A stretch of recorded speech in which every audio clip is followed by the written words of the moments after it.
बीच का सिस्टम है, जिनको आदतें गलत पड़ी हुई थी उनके कारण से वो सिस्टम थोड़ा हिला है। उनको सबको लगता है ये क्या हो गया, हम तो इसी कारण से सरकार में नौकरी करते थे।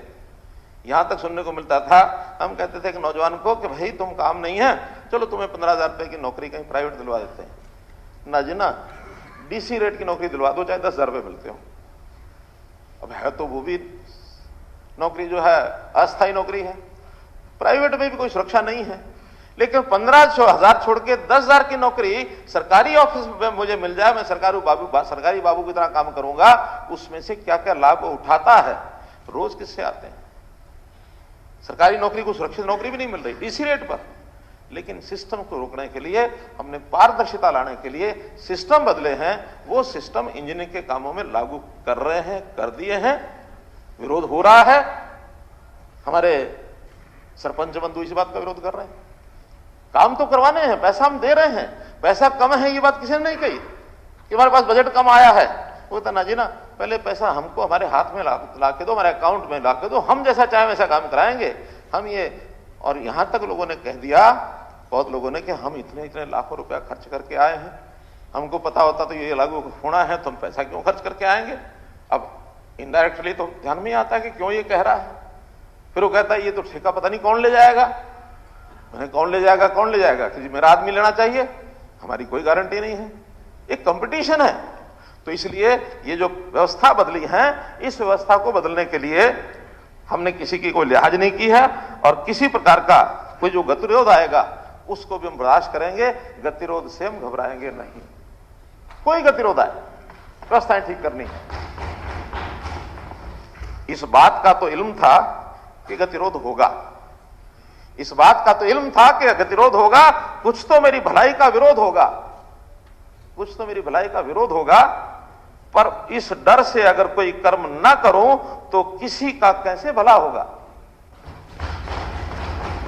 इस डर से कर्म नहीं छोड़ेंगे, कर्म करेंगे। विरोध तो होता ही है, हर अच्छे किसी भी काम को जब आगे लेकर चला जाता है उस समय उसका विरोध बड़ा स्वाभाविक होता है। तो मेरा तो यही कहना है कि हम लोगों ने ये जो प्राथमिकताएं अपने बनाई है, उस प्राथमिकताओं में अभी बहुत सा अनाप शनाप अनऑथराइज्ड कॉलोनीज ये बढ़ रही हैं, बढ़ती रही हैं लगातार, कौन से समय नहीं बढ़ी है, बढ़ी हैं खूब। लेकिन इस बार थोड़ा सा सख्ती का एक और आलम ये आया कि हमने कोई भी रजिस्ट्री, जो रेजिडेंशियल एरिया, जो उसका क्या उसको बोलते हैं अर्बन एरियाज के बाहर, कंट्रोल्ड एरिया में एनओसी और एनडीसी, अगर वो म्यूनिसिपैलिटी में है तो एनडीसी नो ड्यूज सर्टिफिकेट लेकर के आएगा तो रजिस्ट्री होगी। कंट्रोल्ड एरिया में है तो टाउन कंट्री प्लानिंग से एनओसी लेकर आएगा तो रजिस्ट्री होगी, नहीं तो नहीं होगी।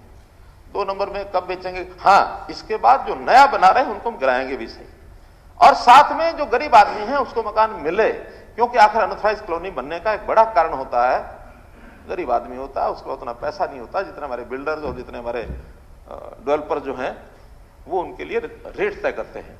इसमें हमने कुछ ऐसे गरीब लोगों की विशेष योजना है, प्रधानमंत्री आवास योजना चल रही है, हरियाणा प्रदेश की भी अलग से हम योजना लाने जा रहे हैं, जिसका उल्लेख हमने किया है बजट में, कि हम ऐसे गरीब आदमियों को रियायती दरों पर उनको मकान कैसे दे सकें, इसका प्रबंध करेंगे। लेबर के लोगों को उनके काम के स्थान पर कुछ आवासीय व्यवस्था, चाहे लीज पर हो चाहे किराए पर हो, इंडस्ट्री की व्यवस्था खड़ी कराएंगे, लेकिन उनको रहने का मकान सबको मिले। तो ऐसा हमने अनऑथराइज्ड कॉलोनी को रोकने का हमने काम किया है। लोकल सेल्फ गवर्नमेंट्स, इनका स्थायित्व कैसे, इनको कैसे यानी कैसे इनको इंडिपेंडेंट किया जाए, इनको ऑटोनोमस कैसे किया जाए, इनके अधिकारों को पूरे तरह से इनको सौंपने का काम हम कर रहे हैं।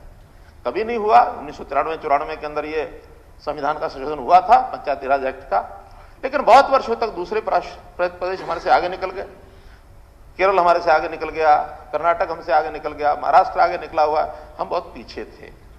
अब हमने, चाहे वो जिला परिषद हो, चाहे पंचायत समितियां हो, चाहे पंचायतें हो, ऐसी अर्बन लोकल बॉडीज में नगर निगम हो, कमेटियां हो या परिषद हो, इन सबका पहला विषय तो इनके फंड्स इनको जाए, निश्चित मात्रा में जाए, यानी 7% of SOTR, state own tax revenue का 7% फिक्स कर दिया, उसमें भी 55-45 की रेशो ये उनको जाए, 55 ग्रामीण में, 45 शहरों में। इसके अलावा 2% हमने अपने पास बचा के रखा है कि जो कमी वाली ऐसी इकाइयां हैं, शहरी हैं चाहे ग्रामीण हैं, 2% हमारे पास वो डिस्क्रिप्शन रहेगा कि कौन सी इकाई को कब देना है, वहां के विकास में कमी आई, वहां डिमांड आ गई, जो आएगा वो डिपार्टमेंट मुख्यमंत्री हाथ मिल करके, जैसा कुछ फंड्स होते हैं वो फंड हमने रखा है।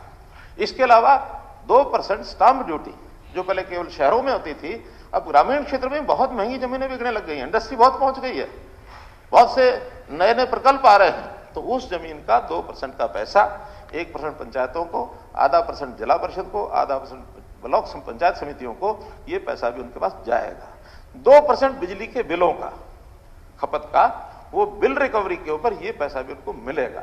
और स्थानीय तौर पर जितनी इनकम वो बढ़ा सकते हैं, बहुत से मद हैं उनको छूट दी है कि आप बढ़ाइए, लेकिन वो इंडिपेंडेंट रहेंगी, पैसा जो हमको मिलेगा। इसके बाद जिला परिषदों को तो हमने इंजीनियरिंग का जो विंग बढ़ाने की बात भी कही है, कुछ इंजीनियरिंग का स्टाफ वो भी उनको रखने के लिए कहा है, ताकि धीरे धीरे हम उनमें कुछ ना कुछ चीज आगे बढ़ा सकें। और इसमें भी हमने कुछ जो उनको राहत दी है, उस राहत के अंदर